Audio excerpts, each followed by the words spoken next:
회사를 매각해달라는 이야기는 계속되었다. 그래서 한 번은 농담으로 돈 먼저 가져와 주세요 라고 이야기를 했더니 다음날 정말 통장에 거금이 찍혀 있었다. 많은 사람들이 자신의 통장에 200억이 찍히면 세상을 다 가진 것 같은 기분이라고 생각하겠지만 아니었다. 오히려 200억 원이 통장에 찍히고 나서 나에게 찾아온 건 사람은 종종 자신이 경험하지 못한 어떤 상황에 대해서 과장하거나 축소해서 생각하는 경향이 있다.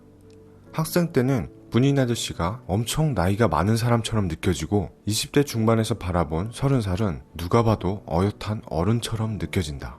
나도 그랬었다.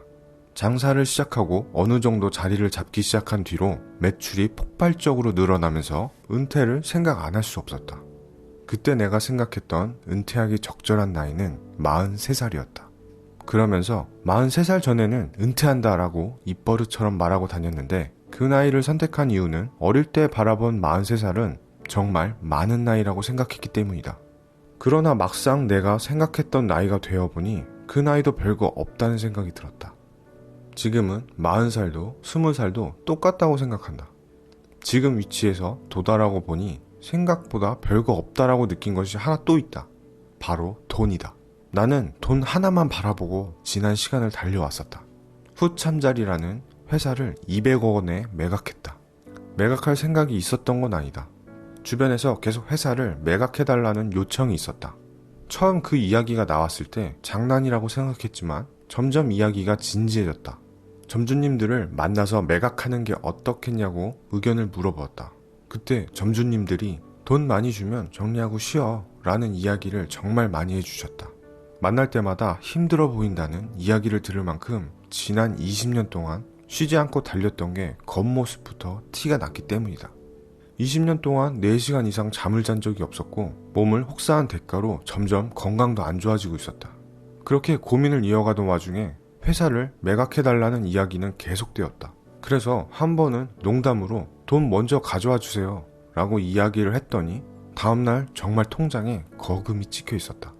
많은 사람들이 자신의 통장에 200억이 찍히면 세상을 다 가진 것 같은 기분이라고 생각하겠지만 아니었다. 오히려 200억 원이 통장에 찍히고 나서 나에게 찾아온 건 우울감이었다.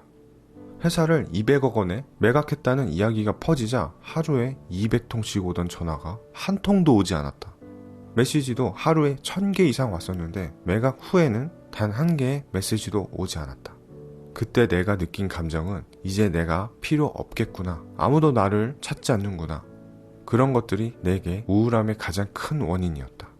아무도 나를 찾지 않는다니 6, 7개월 동안 그 어떤 사람과도 연락하지 않았다. 우울함을 극복했던 방법은 하나다. 다시 사람을 만나는 것 뿐이었다. 결국에는 사람 때문에 움직이고 사람 때문에 살았었던 나였으니 다시 사람 속으로 들어가는 길을 선택했다.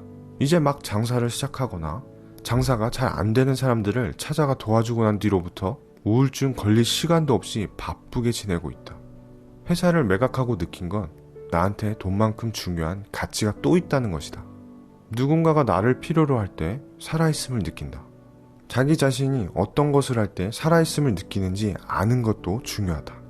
돈 말고 또 어떤 것이 당신의 가슴을 뛰게 하는지 사람들에게 묻고 싶다. 장사의 신이라는 유튜버로 활동하는 은현장님은 동네 형같이 편안하고 재미있는 사람처럼 느껴집니다. 그런데 그가 하는 솔루션에는 경험과 진솔함이 묻어나와 흘려듣지 않게 되는 매력이 있습니다.